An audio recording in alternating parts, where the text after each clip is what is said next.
नमस्कार विद्यार्थी मित्रांनो, स्वागत आहे तुमचं सर्वांचं पुन्हा एकदा आपल्या यूट्यूब चॅनल ॲग्री गँगमध्ये. तर विद्यार्थी मित्रांनो, आता फर्स्ट सेमचा दुसरा पेपर असेल आता कम्युनिकेशन स्किलचा AEC 112. तर आता आपण आजच्या व्हिडिओमध्ये या सब्जेक्टचे मोस्ट प्रोबेबल क्वेश्चन्स जे आहेत ते डिस्कस करणार आहोत. त्या अगोदर या सब्जेक्टबद्दल काही माहिती तुम्हाला देऊन देतो विद्यार्थी मित्रांनो. आता हा जो कोर्स आहे कम्युनिकेशन स्किलचा, हा ओल्ड सिलेबस जो होता 5th डीन्स कमिटीचा, त्या सिलेबसमध्ये सेकंड सेमला जो कोर्स होता एक्सटेन्शन 123, त्याच कोर्सचा यात पार्ट आहे काही. तर त्या नोट्समधले जे तुमच्या सिलेबसमधले जे टॉपिक्स आहे ते जर तुम्ही केले ओल्ड सिलेबसच्या नोट्समधनं तरी चालेल. पण आता या सिलेबसच्या न्यू नोट्ससुद्धा आलेल्या आहेत आणि त्या नोट्स आपण आपल्या टेलिग्राम चॅनलला अपलोड केलेल्याच आहेत. तिथून तुम्ही त्या विजिट करू शकता. तर विद्यार्थी मित्रांनो, आता हा जो कोर्स आहे अतिशय इझी असा कोर्स आहे. यात क्वेश्चन खूप कमी आहे, कारण 2+ क्रेडिट नाही आला. आता मागचा जो तुमचा पेपर होता सॉईलचा, त्याला 2+चं क्रेडिट होतं, म्हणून त्यामुळे जास्त लेक्चर होते आणि जास्त तुम्हाला क्वेश्चन होते. आता याचं क्रेडिट जे आहे ते 1+1 आहे.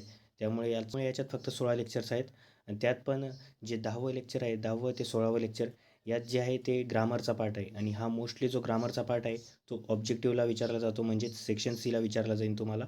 तर तो ग्रामरचा पार्ट त्यानुसार तुम्ही करा सेक्शन सीसाठी. आणि बाकी जे वरचे टॉपिक्स आहेत डिस्क्रिप्टिव्ह ॲन्सर्ससाठी करा. तर विद्यार्थी मित्रांनो, आता मोस्ट प्रोबेबल क्वेश्चन्स बघण्या अगोदर आपण तुम्हाला स्क्रीनवर पेपर दाखवत आहोत. हा आता 1+1चा जो पेपर असेल न्यू पेपर पॅटर्ननुसार कसा येईल ते दाखवण्यासाठी हा जो पेपर आहे थर्ड सेमचा AHDSचा पेपर आहे, तो पण 1+1चा सब्जेक्ट होता. तर आता तुम्ही यात बघू शकता सेक्शन एमध्ये तुम्हाला 6 क्वेश्चन आहे आणि 6पैकी 4च सोडवावे लागतील. 6 मार्क्सला एक क्वेश्चन असेल. मग सेक्शन बीमध्ये तुम्हाला 5 क्वेश्चन असतील, त्या 5पैकी कोणतेही 4 सोडवावे लागतील. 2 मार्क्सला एक क्वेश्चन असेल. आणि सेक्शन सी जो असेल तुमचा, त्यात ऑब्जेक्टिव्ह क्वेश्चन असतील. आता जो तुमचा सॉईलचा पेपर होता त्यात तुम्हाला 13व्या क्वेश्चनमध्ये 8 ऑब्जेक्टिव्ह होते अर्ध्या मार्क्सला एक. पण आता हा जो सब्जेक्ट आहे 1+1चा आहे, तर यात तुम्हाला ऑब्जेक्टिव्ह 13व्या क्वेश्चनमध्ये सुद्धा 4 राहतील आणि 12व्या क्वेश्चनमध्ये सुद्धा 4 राहतील. प्रत्येक ऑब्जेक्टिव्हला 1 मार्क्स असेल. तर असा तुमचा पेपर पॅटर्न असेल AEC 112 या सब्जेक्टसाठी. आता आपण याचे मोस्ट प्रोबेबल क्वेश्चन्स बघू. तर पहिला क्वेश्चन जो आहे, define communication, enlist major elements of communication and explain the process of communication. हा क्वेश्चन जो आहे तो एक इम्पॉर्टंट क्वेश्चन आहे. यात मेजर एलिमेंट्स ऑफ कम्युनिकेशनसुद्धा एक्सप्लेनला विचारले जाऊ शकतात. मग त्यानंतर आहे define listening, describe in detail stages of listening with diagram. हा एक इम्पॉर्टंट क्वेश्चन आहे. लिसनिंगवर अजून काही क्वेश्चन्स असतात.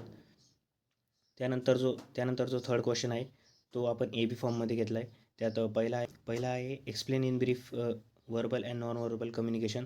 त्यानंतर दुसरा जो आहे B फॉर्ममध्ये enlist models of communication and explain any one model. त्यानंतर फोर्थ क्वेश्चन जो आहे, what is curriculum vitae and give format of curriculum vitae. म्हणजेच तुम्हाला CVचा जो फॉर्मॅट आहे तो तिथे एक्सप्लेन करावा लागेल ॲन्सरमध्ये आणि एक डेफिनेशन लिहावं लागेल CVची, किंवा what do you mean by CV.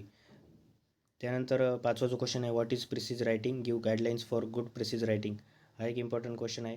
हा सुद्धा 4 वेळा विचारला गेलेला आहे आता प्रिवियस इयरच्या पेपर्समध्ये. आता तुम्ही या मोस्ट प्रोबेबल क्वेश्चन्सच्या याच्यात हे जे एंडिंगला नंबर्स बघतात ब्रॅकेटमध्ये, हे नंबर्स हे दर्शवतात की हा क्वेश्चन प्रिवियस इयरच्या पेपर्समध्ये किती वेळा विचारला.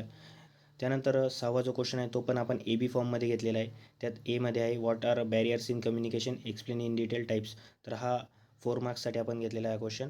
आणि त्यानंतर Bमध्ये जो आहे, give innovative methods to enhance vocabulary, हा 2 मार्क्ससाठी.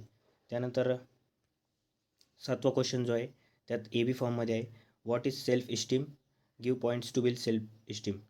त्यानंतर Bमध्ये आहे, explain in brief subjective, objective and positive case. 8वा जो क्वेश्चन आहे तो आपण 4 आणि 2 मार्क्सच्या फॉर्मॅटमध्ये घेतलेला आहे. त्यात Aवाला जो आहे, give guidelines for linguistic and non linguistic communication, तो 4 मार्क्ससाठी आपण घेतलेला आहे. आणि त्यानंतर विद्यार्थी मित्रांनो, आता आपण सेक्शन बीमध्ये जे क्वेश्चन आहेत त्यांचे शॉर्ट आन्सर असतील असे क्वेश्चन घेतलेले आहेत. त्यात आहे explain in brief types of listening, मग give significance of communication process. त्यानंतर आहे write short notes on abstracting. मग यात फोर्थ क्वेश्चन आहे, गिव्ह क्लासिफिकेशन ऑफ टेन्सेस. मग फिफ्थ क्वेश्चन आहे, explain reasons behind communication gap.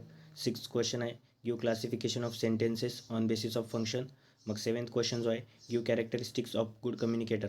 तर असे काही मोस्ट प्रोबेबल क्वेश्चन्स आहेत ह्या AEC 112 या कोर्ससाठी. आणि आता तुम्ही स्क्रीनवर बघू शकता इम्पॉर्टंट काही डेफिनेशन्स आहेत या कोर्ससाठी. तर विद्यार्थी मित्रांनो, इझी कोर्स आहे. यात तुम्ही प्रिवियस इयरचा पेपर जरी करून गेले जो मागच्या वर्षी आला होता, तर त्या पेपरचे आपण मॉडेल आन्सर आपल्या टेलिग्राम चॅनलला अपलोड केलेली आहे. आणि सर्व नोट्स ज्या आहे AECच्या त्यासुद्धा आपण टेलिग्राम चॅनलला अपलोड केलेल्या आहे. तिथून तुम्ही त्या विजिट करून घ्या आणि त्या नोट्स तुम्ही विजिट करा आणि AECचा अभ्यास करा. आणि सोपा कोर्स आहे विद्यार्थी मित्रांनो, जास्त काही हार्ड नाही आहेत. तर बेस्ट ऑफ लक विद्यार्थी मित्रांनो तुम्हाला AECच्या पेपरसाठी.